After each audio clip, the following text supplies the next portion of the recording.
പിതാവിൻ്റെയും പുത്രൻ്റെയും പരിശുദ്ധാത്മാവിൻ്റെയും നാമത്തിൽ.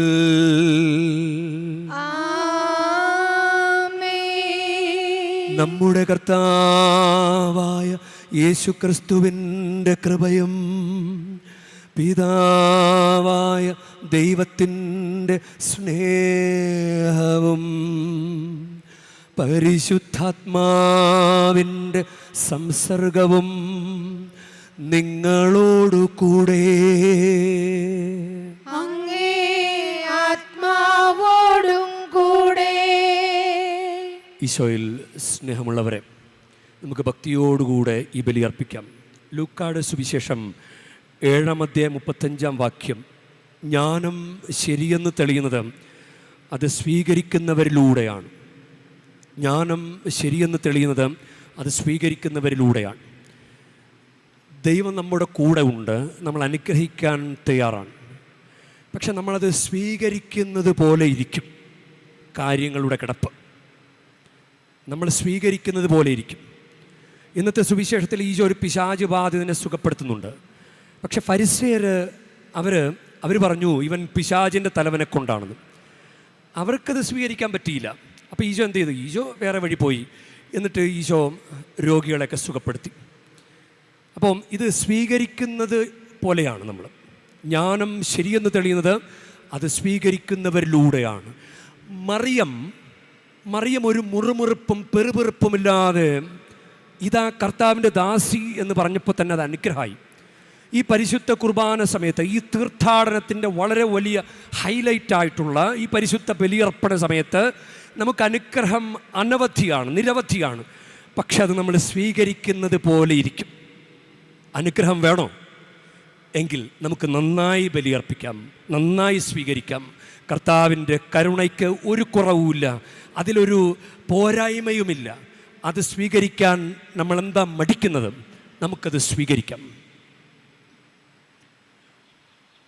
സഹോദരരേ, ദിവരഹസ്യങ്ങൾ കൊണ്ടാടുന്നതിന് നാം യോഗ്യരാകേണ്ടതിന് നമ്മുടെ പാപങ്ങൾ ഏറ്റുപറയാം. സർവശക്തനായ ദൈവത്തോടും സഹോദരരേ നിങ്ങളോടും ഞാൻ ഏറ്റുപറയുന്നു. എന്തെന്നാൽ വിചാരത്താലും വാക്കാലും പ്രവൃത്തിയാലും ഉപേക്ഷയാലും ഞാൻ വളരെയേറെ പാപം ചെയ്തു പോയി. എൻ്റെ പിഴ എൻ്റെ വലിയ പിഴ. ആകയാൽ നിത്യകന്യകയായ പരിശുദ്ധ മറിയത്തോടും എല്ലാ മാലാഖമാരോടും വിശുദ്ധരോടും സഹോദരരേ നിങ്ങളോടും ഞാൻ അപേക്ഷിക്കുന്നു. എനിക്കു വേണ്ടി നമ്മുടെ കർത്താവായ ദൈവത്തോട് പ്രാർത്ഥിക്കണമേ. സർവശക്തനായ ദൈവം കനിഞ്ഞ് നമ്മുടെ പാപങ്ങൾ പൊറുത്ത് നമ്മെ നിത്യജീവിതത്തിലേക്ക് നയിക്കുമാറാകട്ടെ.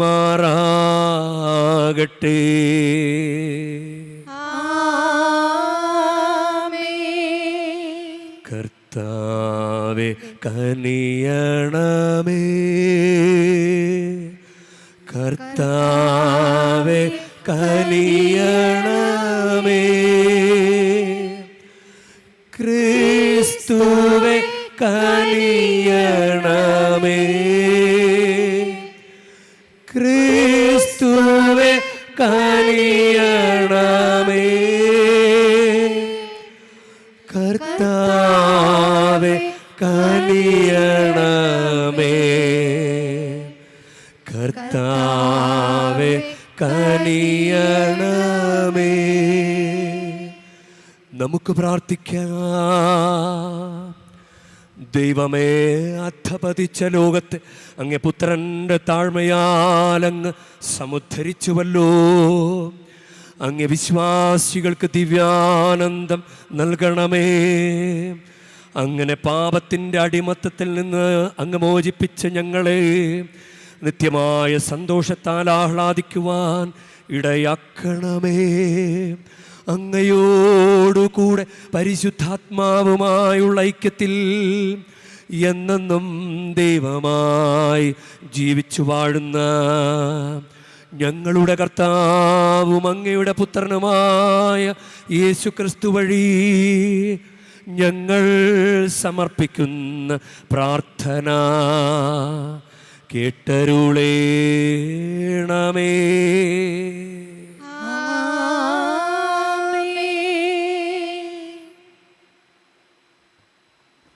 ഉൽപ്പത്തി പുസ്തകത്തിൽ നിന്ന്. അക്കാലത്ത് യാക്കോബ് തൻ്റെ 2 ഭാര്യമാരെയും 2 പരിചാരികമാരെയും 11 മക്കളെയും കൂട്ടിക്കൊണ്ട് യാക്കോബ് എന്ന കടവ് കടന്നു. അവരെ അവൻ പുഴയ്ക്കരികെ കടത്തിവിട്ടു.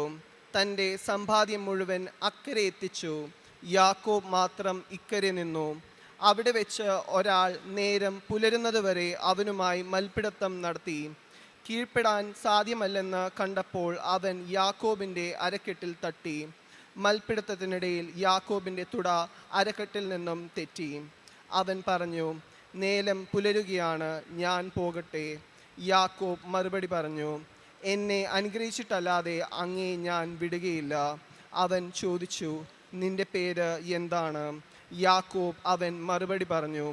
അപ്പോൾ അവൻ പറഞ്ഞു, ഇനിമേൽ നീ യാക്കോബ് എന്നല്ല, ഇസ്രായേൽ എന്ന് വിളിക്കപ്പെടും. കാരണം ദൈവത്തോടും മനുഷ്യരോടും നീ മല്ലിട്ട് ജയിച്ചിരിക്കുന്നു. യാക്കോബ് അവനോട് പറഞ്ഞു, അങ്ങയുടെ പേര് എന്നോട് പറയണമെന്ന് ഞാൻ അപേക്ഷിക്കുന്നു. എന്തിനാണ് എൻ്റെ പേരറിയുന്നത്? അവൻ ചോദിച്ചു. അവിടെ വെച്ച് അവൻ യാക്കോബിനെ അനുഗ്രഹിച്ചു. ദൈവത്തെ ഞാൻ മുഖത്തോട് മുഖം കണ്ടു, എന്നിട്ടും ഞാൻ ജീവനോടുകൂടി ഇരിക്കുന്നല്ലോ എന്ന് പറഞ്ഞുകൊണ്ട് യാക്കോബ് ആ സ്ഥലത്തിന് പെനുവേൽ എന്ന് പേരിട്ടു. അവൻ പെനുവേൽ കടന്നപ്പോഴേക്കും സൂര്യൻ ഉദിച്ചു. ഉള്ളൊഴുക്ക് നിമിത്തം അവൻ ഞോണ്ടുന്നുണ്ടായിരുന്നു. അവിടുന്ന് യാക്കോബിൻ്റെ അരക്കെട്ടിൽ തട്ടിയതുകൊണ്ട് തുടയും അരയും തമ്മിൽ ബന്ധിപ്പിക്കുന്ന സ്നായു ഇസ്രായേൽക്കാർ ഇന്നും ഭക്ഷിക്കാറില്ല. കർത്താവിൻ്റെ വചനം. ദൈവത്തിനു നന്ദി. കർത്താവേ, നീതി നിമിത്തം ഞാൻ അങ്ങയുടെ മുഖം ദർശിക്കും.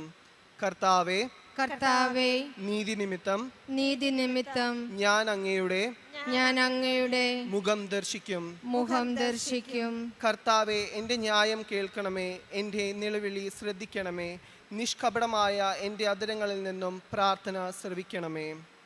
കർത്താവേ, നീതി നിമിത്തം ഞാൻ അങ്ങയുടെ മുഖം ദർശിക്കും.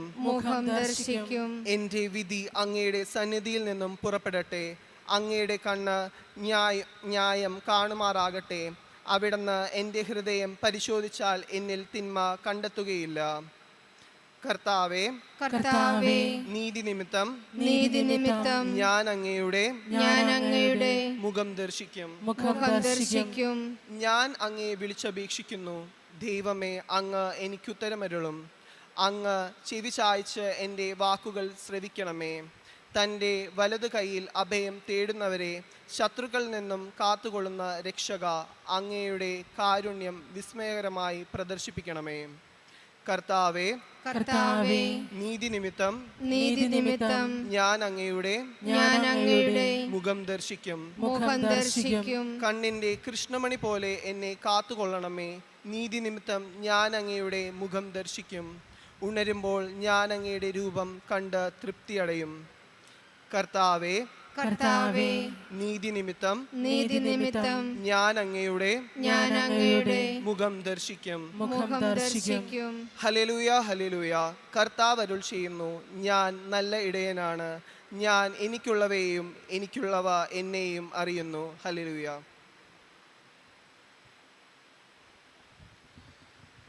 കർത്താവ് നിങ്ങളോട് കൂടെ. അങ്ങേ ആത്മാവോടും കൂടെ. മത്തായിയുടെ വിശുദ്ധ സുവിശേഷത്തിൽ നിന്നുള്ള വായന. കർത്താവേ, അങ്ങേക്ക് മഹത്വം. അക്കാലത്ത് പിശാച് ബാധിതനായ ഒരു ഊമനെ ജനങ്ങൾ യേശുവിൻ്റെ അടുക്കൽ കൊണ്ടുവന്നു. അവൻ പിശാചിനെ പുറത്താക്കിയപ്പോൾ ആ ഊമൻ സംസാരിച്ചു. ജനങ്ങൾ അത്ഭുതപ്പെട്ടു പറഞ്ഞു, ഇതുപോലൊരു സംഭവം ഇസ്രായേലിൽ ഒരിക്കലും കണ്ടിട്ടില്ല. എന്നാൽ ഫരിസേയർ പറഞ്ഞു, അവൻ പിശാചുകളുടെ തലവനെ കൊണ്ടാണ് പിശാചുകളെ ബഹിഷ്കരിക്കുന്നത്.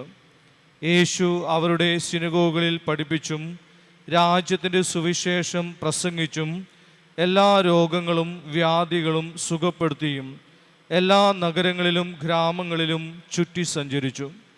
ജനക്കൂട്ടങ്ങളെ കണ്ടപ്പോൾ യേശുവിന് അവരുടെ മേൽ അനുകമ്പ തോന്നി. അവർ ഇടയനില്ലാത്ത ആടുകളെ പോലെ പരിഭ്രാന്തരും നിസ്സഹായരുമായിരുന്നു. അവൻ ശിഷ്യന്മാരോട് പറഞ്ഞു, വിളവധികം, വേലക്കാരോ ചുരുക്കം. അതിനാൽ തൻ്റെ വിളഭൂമിയിലേക്ക് വേലക്കാരെ അയക്കുവാൻ വിളവിൻ്റെ നാഥനോട് പ്രാർത്ഥിക്കുവിൻ. കർത്താവിൻ്റെ സുവിശേഷം. ക്രിസ്തുവേ, അങ്ങേക്ക് സ്തുതി. ഈ തിരുവചനങ്ങൾ നമ്മുടെ പാപങ്ങളെ നീക്കം ചെയ്യുമാറാകട്ടെ. ആമേൻ. ഈശോയിൽ സ്നേഹമുള്ളവരെ, കഴിഞ്ഞ ദിവസം നമ്മൾ ശ്രദ്ധിച്ച 2-3 വാക്കുകളാണ്. ബഥേൽ എന്ന് പറഞ്ഞു കഴിഞ്ഞാൽ ദൈവത്തിൻ്റെ ഭവനം എന്നാണ്. ബത്ലഹേം എന്ന് പറഞ്ഞു കഴിഞ്ഞാൽ അപ്പത്തിൻ്റെ ഭവനമെന്നാണ്. ബേത്സദ എന്ന് പറഞ്ഞു കഴിഞ്ഞാൽ കരുണയുടെ ഭവനമെന്നാണ്. ബേത്ത് എന്ന് പറഞ്ഞു കഴിഞ്ഞാൽ ഭവനമെന്നാണ്. അപ്പോൾ അതുപോലെ ഇന്ന് 2 വാക്കുകൾ നമ്മൾ പഠിക്കുന്നത് നല്ലതാണ്. ഇസ്രായേൽ എന്ന് പറഞ്ഞാൽ ഏൽ എപ്പോഴും ദൈവമാണ്. ഏൽ ഡാനിയേൽ. അപ്പോൾ ഇസ്രായേൽ എന്ന് പറഞ്ഞു കഴിഞ്ഞാൽ ദൈവത്തോട് മല്ലിട്ട് ജയിച്ചവൻ, ദൈവത്തോട് പൊരുതി ജയിച്ചവൻ എന്നർത്ഥമുണ്ട്. ഇനി പെനുവേൽ അത് ഇന്നത്തെ 1-ാം വായനയിലുള്ളൊരു വാക്കാണ്. അത് ദൈവത്തിൻ്റെ മുഖം എന്നാണ് എൻ്റെ അർത്ഥം. ദൈവത്തിൻ്റെ മുഖം, പെനുവേൽ, ഇസ്രായേൽ, പെനുവേൽ. ഇത് യാക്കോബായിട്ട് ബന്ധപ്പെട്ട ചില കാര്യങ്ങളാണ്. അപ്പോൾ യാക്കോബ് ഉൽപ്പത്തി പുസ്തകം 32-ാം അധ്യായം 24-ാം വാക്യത്തിൽ യാക്കോബ് എന്ന ഒരു കടവ് കടന്നു. അത് കൂടെയുള്ളവരെല്ലാവരും കടന്നു. അവരെ അവൻ പുഴക്കക്കരെ കടത്തിവിട്ടു. തൻ്റെ സമ്പാദ്യം മുഴുവൻ അക്കരെ എത്തിച്ചു. 24-ാമത്തെ വാക്യം, ഉൽപ്പത്തി 32:24. യാക്കോബ് മാത്രം ഇക്കരെ നിന്നു. ഇത് നമ്മളൊന്ന് ധ്യാനിക്കേണ്ട ഒരു കാര്യമാണ്. ദൈവത്തിൻ്റെ മുമ്പിൽ നമ്മൾ ഒറ്റയ്ക്കാണ്. ഇപ്പോൾ ഇവിടെ നമ്മൾ കൂട്ടമായിട്ടാണ് തീർത്ഥാടനത്തിന് വന്നിരിക്കുന്നത്. നമ്മളിപ്പോൾ മൂവ് ചെയ്യുന്നത് പോലും കൂട്ടമായിട്ടാണ്. വീട്ടിൽ ചിലപ്പോൾ ഒരു പക്ഷെ അങ്ങനെ ആയിരിക്കണമെന്നില്ല, പള്ളി പോകുന്നതൊക്കെ ഒരുമിച്ചായിരിക്കണമെന്നില്ല. ഇപ്പോൾ ഒരു ദൈവത്തിൻ്റെ മുമ്പിൽ നമ്മൾ നിൽക്കേണ്ടത് ഒറ്റയ്ക്ക് തന്നെയാണ്. കാരണം നമ്മൾ ഒരുമിച്ചല്ല മരിക്കുന്നത്. ദൈവത്തിന് മുമ്പിൽ കണക്ക് ബോധിപ്പിക്കേണ്ടത് ഒറ്റയ്ക്ക് തന്നെയാണ്. അപ്പോൾ ആരും കൂട്ടുണ്ടാവില്ല. അപ്പോൾ നമ്മൾ ഒറ്റയ്ക്ക് നിന്ന് പഠിക്കണം. ദൈവത്തിന് മുമ്പിൽ ഒറ്റയ്ക്ക് ദൈവമായിട്ടുള്ളൊരു ബന്ധം. എൻ്റെ അപ്പന് ദൈവത്തോട് ബന്ധമുണ്ടെന്ന് പറഞ്ഞിട്ട് എനിക്ക് ബന്ധമില്ലെങ്കിലോ, എൻ്റെ അമ്മ നല്ല പ്രാർത്ഥിക്കുന്ന അമ്മയാണെന്ന് പറഞ്ഞിട്ട് എനിക്ക് ദൈവത്തോട് ബന്ധമില്ലെങ്കിലോ, ഞാൻ പ്രാർത്ഥിക്കുന്നില്ലെങ്കിലോ ഇല്ല. നമ്മൾ ചില ആളുകൾ അച്ഛന്മാരോട് പ്രാർത്ഥിക്കാൻ വേണ്ടി പറയും. അപ്പം ഞാൻ ഉടനെ തന്നെ പറയുന്നൊരു മറുപടിയാണ്, നിങ്ങൾക്ക് വിശന്നാൽ നിങ്ങളാണ് ഭക്ഷണം കഴിക്കേണ്ടത്, ഞാനല്ല ഭക്ഷണം കഴിക്കേണ്ടതെന്ന് പറയും. ഇല്ലേ? അവനവന് വിശന്നാൽ അവനവൻ ഭക്ഷണം കഴിക്കണം. വല്ലവനും ഭക്ഷണം കഴിച്ചാൽ നമ്മുടെ വിശപ്പ് കെടുവോ? അപ്പം നമുക്ക് അനുഗ്രഹം കിട്ടണമെങ്കിൽ നമ്മൾ പ്രാർത്ഥിക്കണം. അപ്പോൾ യാക്കോബ് ഒരു പ്രത്യേക അനുഭവത്തിലൂടെ ദൈവം കടത്തിവിടാൻ ആഗ്രഹിക്കണം. അങ്ങനെ യാക്കോബ് മാത്രം ഇക്കരെ നിന്നു. അവിടെ വെച്ച് ഒരാൾ നേരം പുലരുന്നതുവരെ അവനുമായി മൽപ്പിടുത്തം നടത്തി. അപ്പം അത് ഭയങ്കര ഒരു മൽപ്പിടുത്തമാണ്. അവസാനം യാക്കോബിന് അയാൾ പോകാൻ പോവുകയാണ്. അവൻ പറഞ്ഞു, അയാൾ കൂടെ മൽപ്പിടുത്തം നടത്തിയ ആൾ പറഞ്ഞു, നേരം പുലരുകയാണ്, ഞാൻ പോകട്ടെ. യാക്കോബ് മറുപടി പറഞ്ഞു, എന്നെ അനുഗ്രഹിച്ചിട്ടല്ലാതെ അങ്ങയെ ഞാൻ വിടുകയില്ല. ഈ വാക്കുകളൊക്കെ ഒന്ന് ശ്രദ്ധിച്ച് നോക്കി. അങ്ങയെ, നിന്നെ ഞാൻ വിടുകയില്ലെന്നല്ല, അങ്ങയെ ഞാൻ വിടുകയില്ല. ഇത് ഒറ്റയ്ക്ക് നിൽക്കുമ്പോൾ ദൈവത്തിൻ്റെ മുമ്പിൽ ഇങ്ങനെ പ്രാർത്ഥിക്കാൻ പറ്റുമോ? നമ്മൾ ചിലപ്പോൾ കുടുംബ പ്രാർത്ഥനയൊക്കെ ഇങ്ങനെ പ്രാർത്ഥിച്ച് കൂട്ടാറുണ്ട്. അച്ഛാ, ഒരു ബന്ധവുമില്ല അച്ഛാ ദൈവത്തോട്, ഇങ്ങനെ പ്രാർത്ഥിച്ചു കൂട്ടുകയാണ്. പ്രാർത്ഥനയ്ക്ക് ഇപ്പം മടുപ്പ് തോന്നുക, ഇങ്ങനെ ചൊല്ലി കൂട്ടുന്നത് കൊണ്ടാണ് ദൈവത്തോടൊരു ബന്ധമില്ലാത്തത്. പക്ഷെ ഒറ്റയ്ക്ക് ദൈവത്തിൻ്റെ സന്നിധിയിലൊന്ന് പ്രാർത്ഥിച്ചു നോക്കാം, വ്യക്തിപരമായ പ്രാർത്ഥന നടത്തി നോക്കാം. നമുക്ക് ദൈവത്തോട് സംസാരിക്കാൻ പറ്റും. ലോകത്താരും പ്രാർത്ഥിച്ചിട്ടില്ലാത്തതുപോലെയുള്ള പ്രാർത്ഥനകൾ നമ്മുടെ മനസ്സിൽ നിന്ന് ഉയർന്നു വരും. എഴുതി വെച്ച പ്രാർത്ഥനകൾ ചൊല്ലി ഒരു കണക്കിങ്ങനെ ചൊല്ലിക്കൊണ്ടിരിക്കുക. ദൈവമായിട്ടൊരു ബന്ധം യഥാർത്ഥത്തിൽ നമ്മളൊന്ന് പരിശോധിച്ച് നോക്കിക്കുക. എനിക്ക് ദൈവമായിട്ട് ബന്ധമുണ്ടോ? എൻ്റെ ദൈവം എന്ന് പറയത്തക്ക വിധത്തിൽ നല്ലൊരു ബന്ധം ദൈവമായിട്ടുണ്ടോ? നിങ്ങൾക്ക് പ്രഭാതത്തിൽ എഴുന്നേറ്റ് ഫോളോ ചെയ്യാവുന്ന ഒരു കാര്യമുണ്ട്. ഒരു 5 കാര്യങ്ങൾ ഉൾപ്പെടുത്തി പ്രഭാത പ്രാർത്ഥന നടത്തിക്കൂടെ നിങ്ങൾക്ക്? അത് ഏത് സമയത്തും നടത്താം. ലഭിച്ച അനുഗ്രഹങ്ങൾക്ക് ആദ്യം തന്നെ ദൈവത്തിന് നന്ദി പറയുക. ദൈവമേ, ഉറക്കം കഴിഞ്ഞങ്ങോട്ട് ഉണർന്നെഴുന്നേക്കാൻ പറ്റിയല്ലോ, ദൈവത്തിന് നന്ദി. അങ്ങനെ തുടങ്ങിയ എന്തുമാത്രം കാര്യങ്ങളുണ്ട് നന്ദി പറയാൻ. ഇനി എന്തെങ്കിലും ഒരു തെറ്റ് വന്നിട്ടുണ്ടെങ്കിൽ ദൈവമേ എന്നോട് ക്ഷമിക്കണമേ, അത് രണ്ടാമത്തെ ഒരു കാര്യമായിട്ട് ചെയ്യാം. മൂന്നാമതൊരു കാര്യമായിട്ട് ചെയ്യാവുന്നത്, നമുക്ക് ചില നെഗറ്റിവിറ്റികൾ നമ്മുടെ കൂടെ ഉണ്ടാവും, ചില ചിന്തകൾ. ചിലപ്പോൾ അപ്പനോടും അമ്മയോടൊക്കെ മറുതലിച്ച് പറഞ്ഞതിൻ്റെ വിഷമം അവരുടെ മനസ്സുണ്ടാവും. അല്ലെങ്കിൽ നമുക്കുണ്ടായിട്ടുള്ള വിഷമങ്ങൾ, വിരോധം, വെറുപ്പ്, ഇങ്ങനെയുള്ള നെഗറ്റിവിറ്റി നമ്മുടെ കൂടെ ഉണ്ടാവും. ഇത് ഒരു ആന്തരിക സൗഖ്യത്തിന് വേണ്ടി നമ്മൾ പ്രാർത്ഥിക്കണം. ഈശോയെ, എൻ്റെ ഉള്ളിലുള്ള തിന്മയുടെ സ്വാധീനങ്ങൾ, ഞാൻ മൂലം മറ്റുള്ളവർക്കുണ്ടായ വിഷമങ്ങൾ, ഈശോയെ അങ്ങയുടെ തിരുരക്തത്താൽ കഴുകി വിശുദ്ധീകരിക്കണമേ. ഇതൊന്ന് പ്രാർത്ഥിക്കുന്ന മൂന്നാമത്തെ ഘട്ടം. നാലാമത്തേത്, നമ്മൾ അങ്ങനെ നെഗറ്റിവിറ്റിയൊക്കെ പോയി ദൈവത്തെ വിളിച്ചു വരുത്താൻ പറ്റുന്നൊരവസ്ഥയാകുമ്പോൾ പരിശുദ്ധാത്മാവേ വരണമേ എന്ന് പറഞ്ഞ് പ്രാർത്ഥിക്കണം. പരിശുദ്ധാത്മാവേ വരണമേ. ഇനി 5ാമത്തെ ഒരു ഘട്ടം എത്തുമ്പോഴേക്കും, അത് 5 മിനിറ്റ് കൊണ്ട് ഇത് തീർക്കാവുന്നതാണ്. 5ാമത്തെ ഘട്ടത്തിൽ നമ്മൾ അന്നത്തെ ദിവസത്തിൻ്റെ അനുഗ്രഹം ചോദിക്കണം. ഞാനിന്ന് ജോലിക്ക് പോവുകയാണ് കർത്താവേ, ഞാനിന്ന് പഠിക്കാൻ പോവുകയാണ് കർത്താവേ, ഇന്ന് എനിക്കൊരു ഇൻ്റർവ്യൂ ഉണ്ട് കർത്താവേ, ഇന്ന് ഞാൻ ഡോക്ടറെ കാണാൻ പോവുകയാണ് കർത്താവേ, എന്നെ ഒന്ന് അനുഗ്രഹിക്കണം. ഇങ്ങനെ പറഞ്ഞ് പ്രാർത്ഥിച്ചുകൂടെ ഓരോ ദിവസം? അപ്പോൾ നമുക്കൊരു വ്യക്തിപരമായ പ്രാർത്ഥനയായി. യഥാർത്ഥത്തിൽ നമ്മളങ്ങനെ ഒറ്റയ്ക്ക് നിന്ന് ദൈവത്തിൻ്റെ മുമ്പിൽ പ്രാർത്ഥിക്കണം. അപ്പോൾ നമുക്ക് അത് കറക്റ്റായി നിൽക്കാൻ നമുക്ക് സാധിക്കും. കറക്റ്റായിട്ട് പറയുക കർത്താവിന് മുമ്പിൽ, നല്ല വൃത്തിയായിട്ട് കർത്താവിന് മുമ്പിൽ നിൽക്കുക. അനുഗ്രഹിച്ചിട്ടല്ലാതെ അങ്ങ് ഞാൻ വിടുകയില്ല എന്ന് പറയത്തക്ക വിധത്തിൽ എന്നെ അനുഗ്രഹിച്ചിട്ട് പോയാൽ മതി കർത്താവേ എന്ന് പറയുന്നൊരു സ്വാതന്ത്ര്യത്തിലേക്ക് നമുക്ക് വളരാനായിട്ട് നമുക്ക് സാധിക്കും. അതുകൊണ്ട് ഇങ്ങനെ ദൈവത്തിൻ്റെ മുമ്പിൽ നിന്നതുകൊണ്ട് യാക്കോബ് എന്നുള്ള പേരിൻ്റെ അർത്ഥം എന്താണെന്നറിയാവോ? വഞ്ചകൻ എന്നാണ്. ഏസാവ് പറയുന്നുണ്ട്, ഏസാവിൻ്റെ കടിഞ്ഞൂലവകാശവും ഏസാവിന് കിട്ടേണ്ട അനുഗ്രഹവും തട്ടിയെടുത്തത് കൊണ്ട് യാക്കോബിനെ വെറുതെയാണോ അവനെ യാക്കോബ് എന്ന് വിളിക്കുന്നത്? യാക്കോബ് എന്ന പേരിൻ്റെ അർത്ഥം വഞ്ചകൻ എന്നാണ്. കർത്താവിൻ്റെ കൂടെ നിന്നപ്പോഴ പേര് പോലും കർത്താവ് മാറ്റിക്കൊടുത്തു, ഇസ്രായേൽ. ഇനി നീ യാക്കോബല്ല, ഇസ്രായേൽ. കർത്താവിൻ്റെ കൂടെ നിൽക്കുമ്പോൾ നിന്റെ ജീവിതം മാറുന്നത് നിനക്കറിയാൻ പറ്റും. നിന്റെ പേര് ദോഷം മാറുന്നത് നിനക്ക് അനുഭവിക്കാൻ സാധിക്കും. നീ കൊള്ളരുതാത്തവനെന്ന് ആരെങ്കിലും, കുടുംബത്തിലുള്ള ആരെങ്കിലുമോ അല്ലെങ്കിൽ സമൂഹമോ നിന്നെ മുദ്ര കുത്തിയിട്ടുണ്ടെങ്കിൽ, ദൈവത്തിൻ്റെ കൂടെ നിന്ന് കഴിഞ്ഞാൽ ദൈവം നിന്റെ പേര്, ആ മോശം പേര് മാറ്റി നിനക്ക് അന്തസ്സുള്ള പേര്, അന്തസ്സുള്ള ഒരു കാലം, അന്തസ്സുള്ള ഒരു ജീവിതാവസ്ഥ നിനക്ക് ദൈവം തരും. അത് ദൈവം തരുന്നൊരു പോസിറ്റിവിറ്റിയാണ്. ദൈവം അത് തരും. നിന്നെ അങ്ങനെ അലയാൻ വിടുകയല്ല ദൈവം. അപ്പോൾ ദൈവം ജീവിതം മാറ്റിമറിക്കും. അതാണ്. അപ്പോൾ നമ്മൾ അത് ദൈവത്തെ മുഖാമുഖമും കണ്ടുപോലെ, മുഖത്തോട് മുഖം ദൈവത്തെ കണ്ടതുപോലെ നമുക്കൊരു അനുഭവം ഉണ്ടാകും. അതുകൊണ്ട് വെറുതെ ഒന്ന് ചിന്തിച്ചേ, ഈ ഇന്നത്തെ സുവിശേഷത്തിൽ ഒറ്റയ്ക്ക് നിന്ന് ഈശോയെ പ്രയോജനപ്പെടുത്തുന്നതിന് പകരം ഈശോ അങ്ങനെ വിട്ടുപോയി. ഈശോയോട് ഈശോ പറയുക, ഈശോ ഒരു കാര്യം ചെയ്തപ്പോൾ ആത്മാവിൽ നിറഞ്ഞ് ഒരു പിശാച് ബാധിതനെ സുഖപ്പെടുത്തിയപ്പോൾ ആത്മാവിൽ ജനിച്ച് വീണ്ടും വീണ്ടും ആത്മാവിൽ നിറയാൻ ആഗ്രഹിച്ച്, നമുക്കറിയാമല്ലോ മാമോദീസ സമയത്ത് പരിശുദ്ധാത്മാവിൽ നിറഞ്ഞ് ആത്മാവ് തന്നെയായ ഈശോ ആത്മാവിൽ ഒരു പ്രവൃത്തി ചെയ്യുമ്പോൾ ഈശോയ്ക്ക് സങ്കടമാകിയല്ലേ? പിശാചിനെ കൊണ്ടാണത് ചെയ്യണതെന്ന് പറയുമ്പോൾ അപ്പോൾ ഈശോ എന്ത് ചെയ്തു? ഈശോ വിട്ടുപോയി. അവർ ഈശോയെ പ്രയോജനപ്പെടുത്തിയില്ല. യാക്കോബ് പ്രയോജനപ്പെടുത്തിയത് കണ്ടോ? ഈ തീർത്ഥാടനം പ്രയോജനപ്പെടുത്താൻ പറ്റുമോ? ഇവിടെ വന്ന് ഈശോയ്ക്ക് ഇഷ്ടമില്ലാത്തൊരു കാര്യം ചെയ്താൽ എങ്ങനെയാണ് തീർത്ഥാടനം പ്രയോജനപ്പെടുക? തീർത്ഥാടനം പ്രയോജനപ്പെടുത്തണ്ടേ? ഈ കുർബാന അർപ്പണം പ്രയോജനപ്പെടുത്തണ്ടേ? എങ്ങനെയാണ് തീർത്ഥാടനം പ്രയോജനപ്പെടുക? ഈ തീർത്ഥ സങ്കേതങ്ങളിലൊക്കെ നടന്ന് പ്രാർത്ഥിക്കുക, കുമ്പസാരിക്കുക, കുർബാന സ്വീകരിക്കുക, ശുശ്രൂഷകളിൽ പങ്കുചേരുക. അപ്പോഴല്ലേ തീർത്ഥാടനം പ്രയോജനപ്പെടുക. അങ്ങനെ നോക്കിക്കേ, ഈ കിട്ടിയ കൃപാവരങ്ങൾ പ്രയോജനപ്പെടുത്തിയോ? കുമ്പസാരം, കുർബാന സ്വീകരണം, അച്ഛന്മാർ കുമ്പസാരക്കൂട്ടിലിരുന്നാലും അതൊന്നും മൈൻഡ് ചെയ്യാതെ പോയ കാലഘട്ടമില്ലേ? ഞായറാഴ്ചകൾ കുർബാനയിലൂടെ ദൈവം അനുഗ്രഹം ഒളിപ്പിച്ചു വെച്ചിട്ടുണ്ടെങ്കിലും എത്രയോ ഞായറാഴ്ചകൾ വെറുതെ കളഞ്ഞു. ഈശോ തൊട്ടടുത്ത് വന്ന് നിന്നിട്ട് ഒരു അനുഗ്രഹം മറ്റു മനുഷ്യർക്ക് കൊടുത്തപ്പോഴും ഈശോയെ എന്നെയും കൂടി തൊട് ഈശോയെ എന്ന് പറയുന്നതിന് പകരം ഈശോയെ പരിഹസിക്കുന്നു, ഈശോയെ നിഷേധിച്ച് പറയുന്നു. അതുകൊണ്ടെന്താ?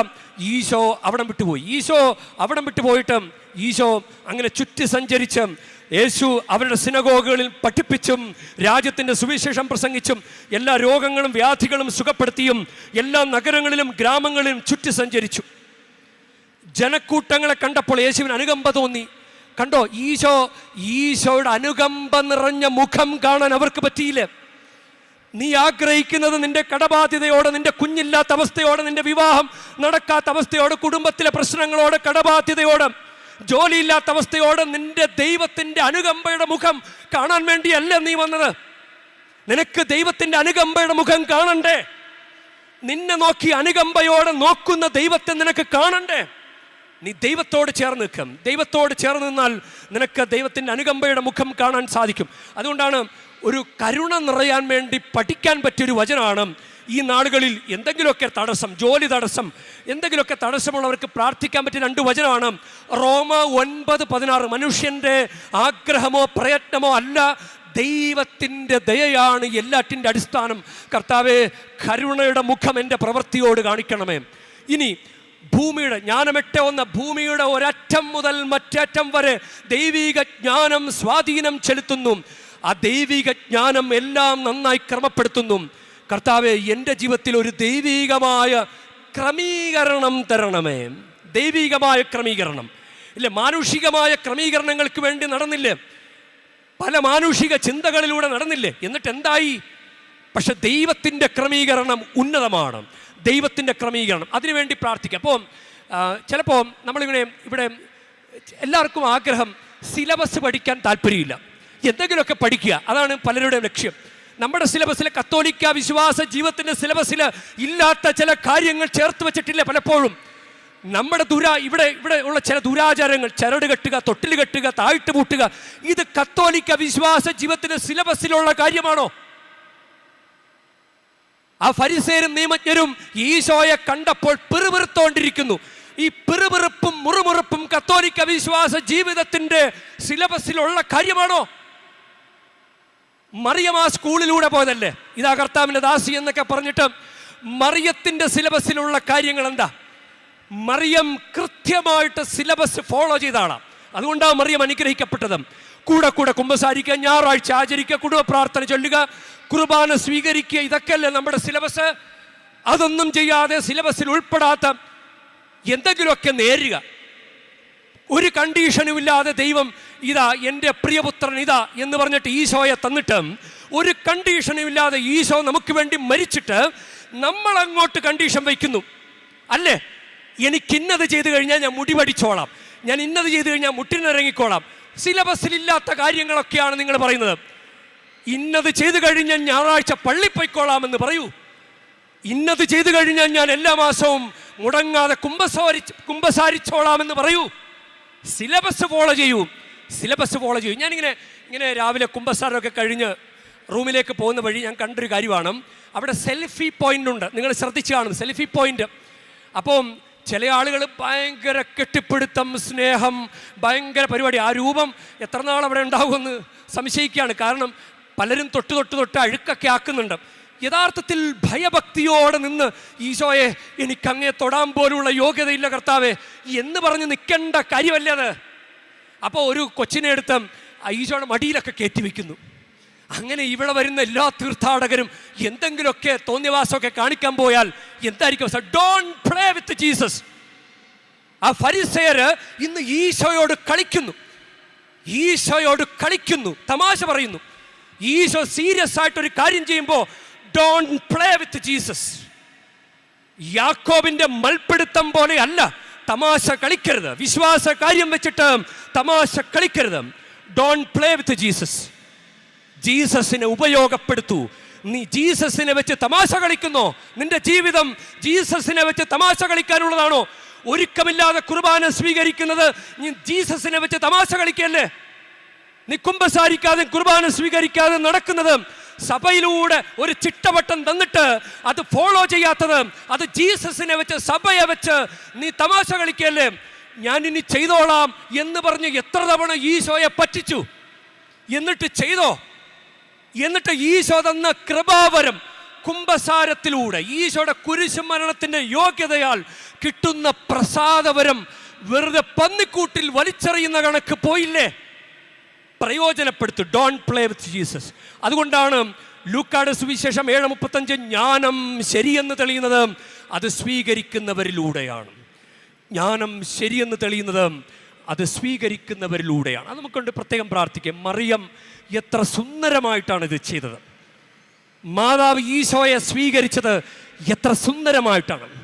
ആ കുരിശിൻ്റെ വഴിയിലൂടെ നടന്ന് കുരിശിൻ്റെ ചുവട്ടിൽ നിന്ന് ഈശോയുടെ മുറിക്കപ്പെട്ട ശരീരം മടിയിലേക്ക് ഏറ്റുവാങ്ങി ഒരു നിധി പോലെ സ്വീകരിച്ചില്ലേ? നമുക്കത് നിധിയാണോ? ഈശോ തൊട്ടടുത്ത് നിന്നിട്ടും ഈശോയ്ക്കെതിരെ പിറുപിറുപ്പും മുറുമുറുപ്പുമാണെങ്കിൽ നമ്മൾ സ്വീകരിക്കൂ. വിലയുള്ളതാണ്. സ്വീകരിച്ചു കഴിഞ്ഞാൽ കർത്താവ് എന്നെ അനുഗ്രഹിച്ചിട്ടല്ലാതെ അങ്ങേ ഞാൻ വിടുകയല്ലെന്ന് പറയൂ. കർത്താവിനോട് പറയൂ. അങ്ങനെ പറയാനുള്ള സ്വാതന്ത്ര്യം ഉണ്ടാക്കിയെടുക്കും. ഏതനിൽ കാണാത്ത കനിയേ, മരുഭൂവിൽ പെയ്യാത്ത മന്നയേ, ഏതനിൽ കാണാത്ത കനിയേ, മരുഭൂവിൽ പെയ്യാത്ത മന്നയേ, കാൽവരി ചോട്ടിലെന്നമ്മ കൈക്കൊണ്ട സ്വർഗീയ നിധിയേ, കാൽവരി ചോട്ടിലെന്നമ്മ കൈക്കൊണ്ട സ്വർഗീയ നിധിയേ. എൻ്റെ ഈശോയെ, അങ്ങേ സ്വീകരിക്കാനുള്ള കൃപ എനിക്ക് തരണമേ. പരിശുദ്ധ മറിയമേ, പരിശുദ്ധ അമ്മേ, അങ്ങ് ഈശോയെ കൊണ്ടു നടന്നതുപോലെ എൻ്റെ ജീവിതത്തിൽ ഈശോയെ കൊണ്ടു നടക്കാൻ പരിശുദ്ധ അമ്മ എനിക്ക് വേണ്ടി മാധ്യസ്ഥ്യം വഹിക്കണമേ. ആമേൻ.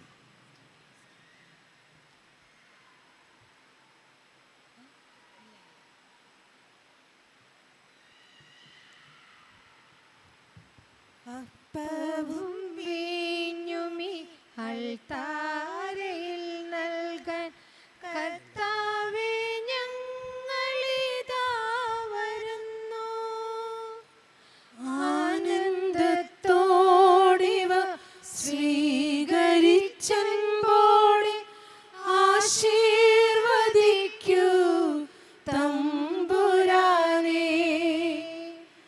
അപ്പവും വീഞ്ഞുമി അൾത്താരയിൽ നൽകാൻ കർത്താവേ ഞങ്ങളിതാ വരുന്നു.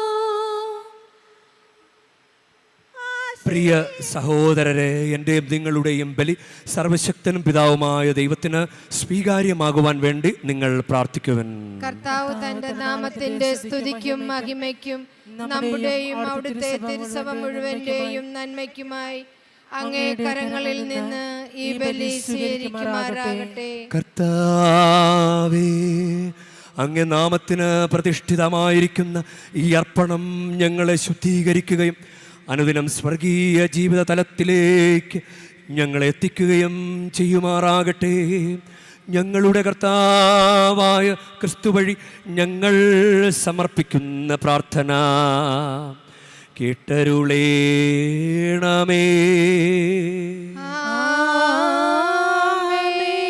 കർത്താവ് നിങ്ങളോടു കൂടെ.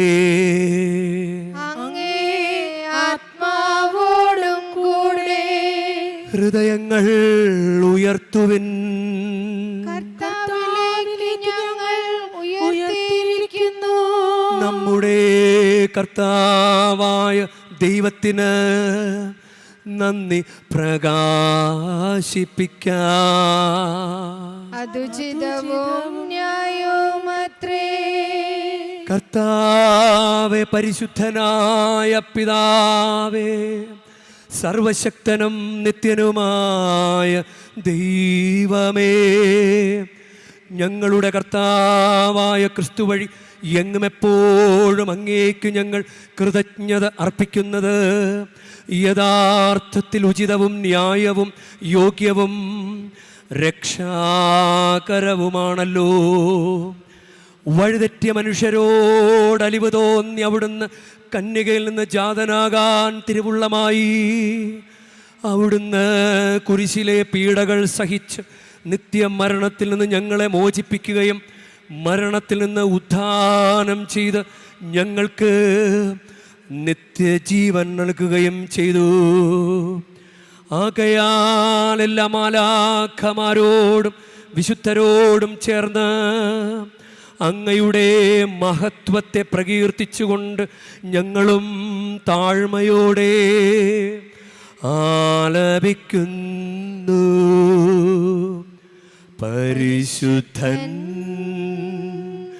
പരിശുദ്ധൻ പരിശുദ്ധൻ, സൈന്യങ്ങൾ തൻ കർത്താവാ ദൈവം പരിശുദ്ധൻ.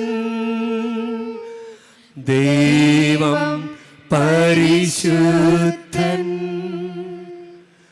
നിരുപമമങ്ങേ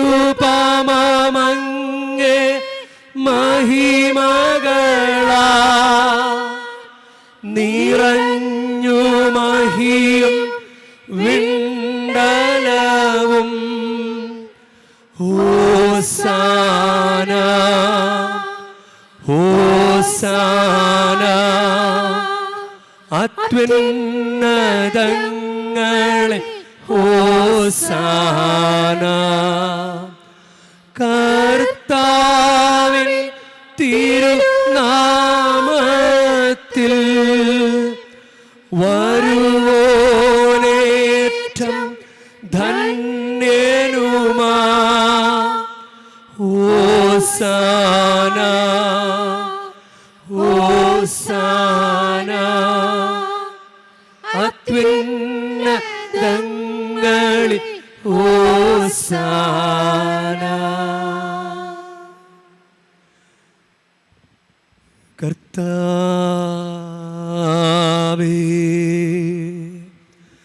സർവവിശുദ്ധിയുടെയും ഉറവിടമായ അങ്ങ് സത്യമായും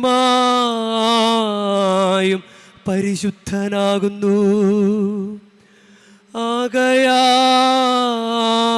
അങ്ങേ ആത്മാവാൽ മഞ്ഞുകണം പോലെ ഈ കാണിക്കകൾ പവിത്രമാക്കണമേ. അങ്ങനെ ഞങ്ങൾക്കായി ഇവ ഞങ്ങളുടെ കർത്താവായ യേശുക്രിസ്തുവിൻ്റെ ശരീരവും രക്തവുമായി തീരുമാറാകട്ടെ. അവിടുന്ന് ഒറ്റിക്കൊടുക്കപ്പെട്ട് സ്വമനസാലെ പീഡകൾ സഹിച്ചപ്പോൾ അപ്പമെടുത്ത് കൃതജ്ഞത പ്രകാശിപ്പിച്ച് മുറിച്ച് തൻ്റെ ശിഷ്യന്മാർക്ക് കൊടുത്തുകൊണ്ട് അരുൾ ചെയ്തു.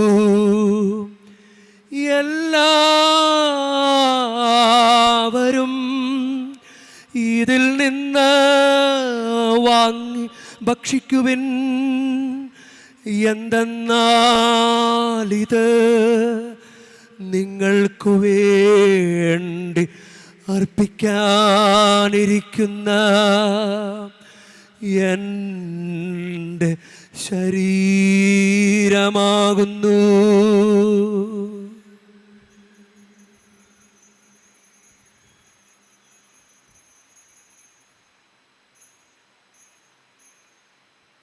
അപ്രകാരം അത്താഴം കഴിഞ്ഞ് പാനപാത്രമെടുത്ത് വീണ്ടും അങ്ങേക്ക് കൃതജ്ഞത പ്രകാശിപ്പിച്ച് തൻ്റെ ശിഷ്യന്മാർക്ക് കൊടുത്തുകൊണ്ട് അരുൾ ചെയ്തു, എല്ലാവരും വാങ്ങി ഇതിൽ നിന്ന് കുടിക്കുവിൻ. എന്തെന്നാൽ ഇത് നിങ്ങൾക്കു വേണ്ടിയും അനേകർക്കു വേണ്ടിയും പാപമോചനത്തിനായി ചിന്തപ്പെടാനിരിക്കുന്ന എൻ്റെ രക്തത്തിൻ്റെ നവീനവും സനാതനവുമായ ഉടമ്പടിയുടെ പാനപാത്രമാകുന്നു.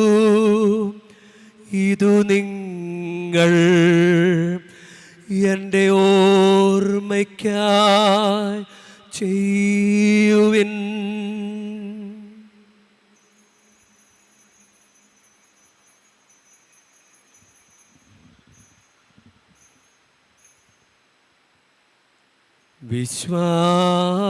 വിശ്വാസത്തിൻ്റെ രഹസ്യം.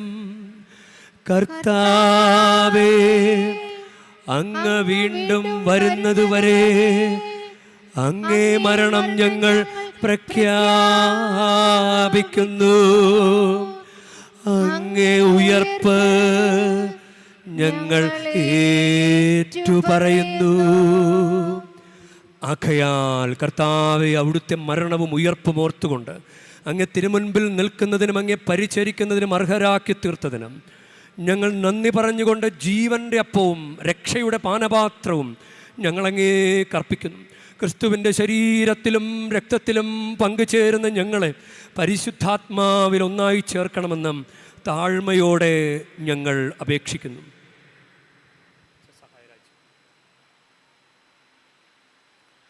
കർത്താവേ, ലോകമെങ്ങും വ്യാപിച്ചു കിടക്കുന്ന അങ്ങേ സഭയെ ഓർക്കണമേ.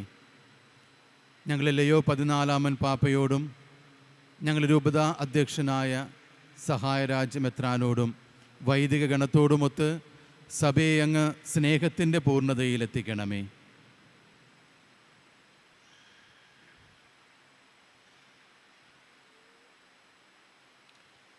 ഉയിർപ്പിൻ്റെ പ്രത്യാശയോടെ നിദ്ര കൊള്ളുന്ന ഞങ്ങളുടെ സഹോദരങ്ങളെയും അങ്ങേ കാരുണ്യത്തിൽ മരണമടഞ്ഞ സകലരെയും അങ്ങോർക്കുകയും അങ്ങേ മുഖത്തിൻ്റെ പ്രകാശത്തിലേക്ക് അവരെ സ്വീകരിക്കുകയും ചെയ്യണമേ. ഞങ്ങളെല്ലാവരിലും കനിയണമെന്ന് ഞങ്ങൾ പ്രാർത്ഥിക്കുന്നു. അങ്ങനെ ദൈവമാതാവായ പരിശുദ്ധ കന്യകാമറിയത്തോടും ആ കന്യകയുടെ ഭർത്താവായ ഭാഗ്യപ്പെട്ട യൗസേപ്പിനോടും അനുഗ്രഹീതരായ അപ്പോസ്തലന്മാരോടും കാലാകാലങ്ങളിൽ അങ്ങയെ പ്രസാദിപ്പിച്ച സകല വിശുദ്ധരോടുമൊത്ത് നിത്യജീവനിൽ പങ്കുചേരാൻ ഞങ്ങളെ അർഹരാക്കുകയും അങ്ങേ പുത്രനായ യേശുക്രിസ്തു വഴി ഞങ്ങൾ അങ്ങയെ സ്തുതിക്കുകയും മഹത്വപ്പെടുത്തുകയും ചെയ്യുമാറാകട്ടെ.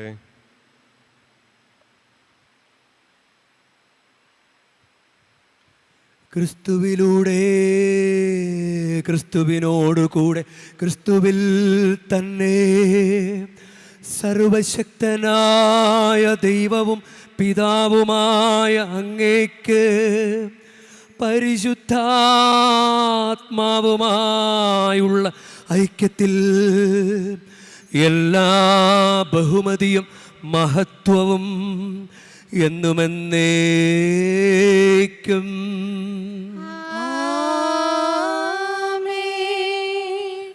നമ്മുടെ കർത്താവ് കൽപ്പിച്ചതും പഠിപ്പിച്ചതും അനുസരിച്ച് നമുക്കൊന്ന് ചേർന്ന് സ്നേഹത്തോടെ ഭക്തിയോടുകൂടെ നമുക്ക് പ്രാർത്ഥിക്കാം.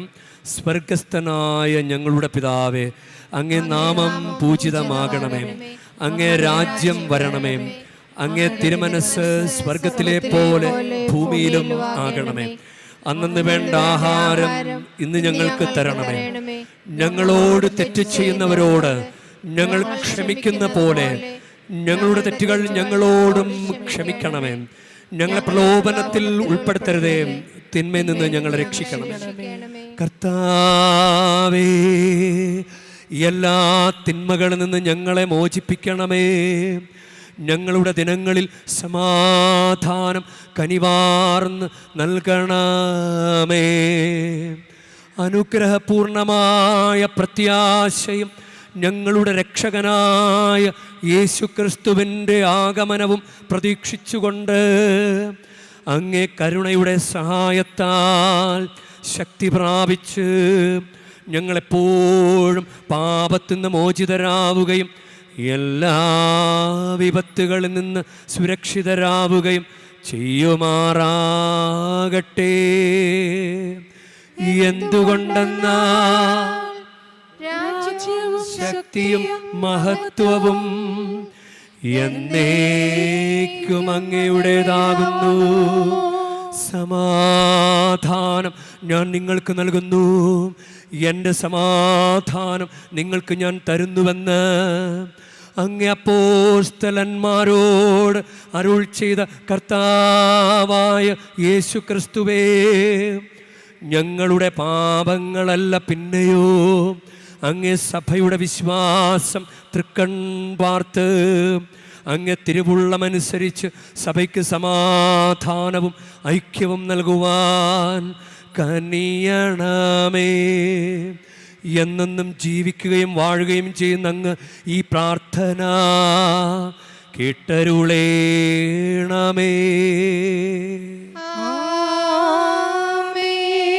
കർത്താവിൻ്റെ സമാധാനം നിങ്ങളോട് കൂടെ എപ്പോഴും ഉണ്ടായിരിക്കട്ടെ.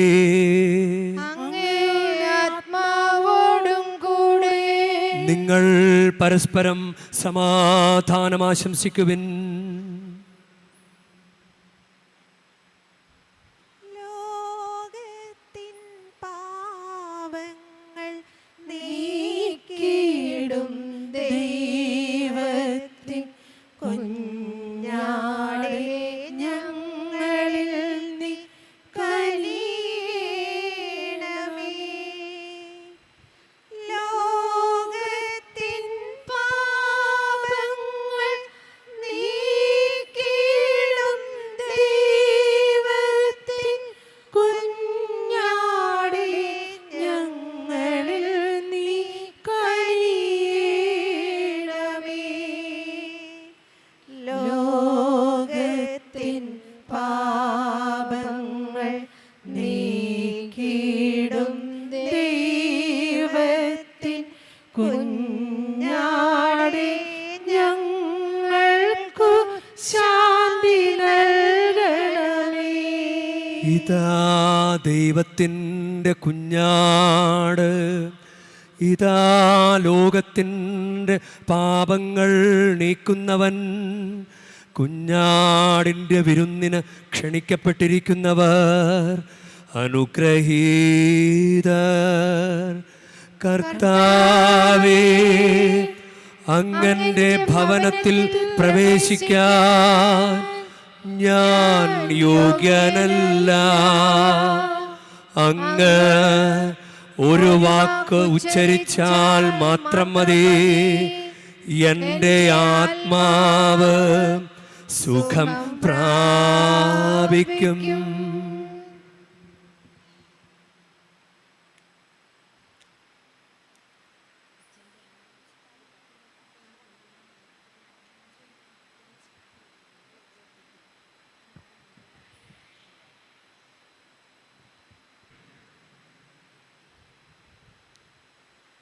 നമുക്ക് പ്രാർത്ഥിക്കാം. കർത്താവേ, ഇത്ര മഹത്തായ ബലിവസ്തുക്കളാൽ സമ്പൂരിതരായ ഞങ്ങൾ രക്ഷാകരമായ ദാനങ്ങൾ സ്വീകരിക്കുവാനും അങ്ങേ സ്തുതികളിൽ നിന്ന് ഒരിക്കലും വിരമിക്കാതിരിക്കുവാനും ഇടയാക്കണമേ. ഞങ്ങളുടെ കർത്താവായ ക്രിസ്തു വഴി ഞങ്ങൾ സമർപ്പിക്കുന്ന പ്രാർത്ഥന കേട്ടരുളേണമേ.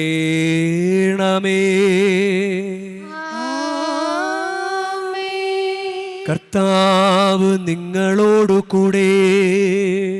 അങ്ങേ ആത്മാവോടും കൂടെ. പരിശുദ്ധ വേളാങ്കണ്ണി മാതാവിനോടുള്ള അനുഗ്രഹ പ്രാർത്ഥനയ്ക്കായി ശിരസ് നമിക്കാം. ഉണ്ണീശോയെ കയ്യിലേന്തിയ പരിശുദ്ധ വേളാങ്കണ്ണി മാതാവേ, ഇവിടെ കൂടിയിരിക്കുന്ന എല്ലാ ഭക്തജനങ്ങളെയും ഇവരുടെ കുടുംബങ്ങളെയും സോഷ്യൽ മീഡിയയിലൂടെ ഈ ബലിയിൽ പങ്കെടുത്ത എല്ലാവരെയും അങ്ങ് അനുഗ്രഹിച്ച് ആശീർവദിക്കണമേ. ഇവരുടെ മനസ്സ് തളർന്നു പോകുമ്പോൾ പാൽക്കാരനായ ബാലൻ്റെ പാൽക്കുടത്തിലെ പാൽ നിറഞ്ഞു തുളുമ്പിയതുപോലെ ഇവരെയും സന്തോഷത്താൽ നിറയ്ക്കണമേ. പരാജയങ്ങൾ ഇവരെ തളർത്തുമ്പോൾ മുടന്തനായ ബാലനെ നടക്കാനിടയാക്കിയതുപോലെ ഇവരെയും താങ്ങി നടത്തണമേ. പോർച്ചുഗീസ് നാവികരെ സുരക്ഷിതമായി കരയിലേക്ക് എത്തിച്ചതുപോലെ സങ്കടക്കടലിൽ വലയുന്ന എല്ലാവരെയും അങ്ങ് കരകയറ്റണമേ. അനുഗ്രഹദായിനിയായ പരിശുദ്ധാരോഗ്യമാതാവിൻ്റെ ആശീർവാദം നിങ്ങളോടുകൂടെ എപ്പോഴും ഉണ്ടായിരിക്കട്ടെ. ഈശോ തൻ്റെ മാതാവിൻ്റെ കരങ്ങളിലൂടെ നമ്മേവരെയും സ്പർശിക്കുകയും സുഖപ്പെടുത്തുകയും കാത്തു സംരക്ഷിക്കുകയും ചെയ്യട്ടെ. സർവശക്തനും കാരുണ്യവാനുമായ ദൈവം പിതാവും പുത്രനും പരിശുദ്ധാത്മാവും നിങ്ങളെ ഏവരെയും നിങ്ങളുടെ കുടുംബങ്ങളെയും നിങ്ങളുടെ പ്രാർത്ഥനാ നിയോഗങ്ങളെയും സമൃദ്ധമായി അനുഗ്രഹിക്കുമാറാകട്ടെ. ക്രിസ്തുവിൻ്റെ സ്നേഹത്തിലും സമാധാനത്തിലും പോകുവിൻ. ദിവ്യപൂജ സമാപിച്ചു.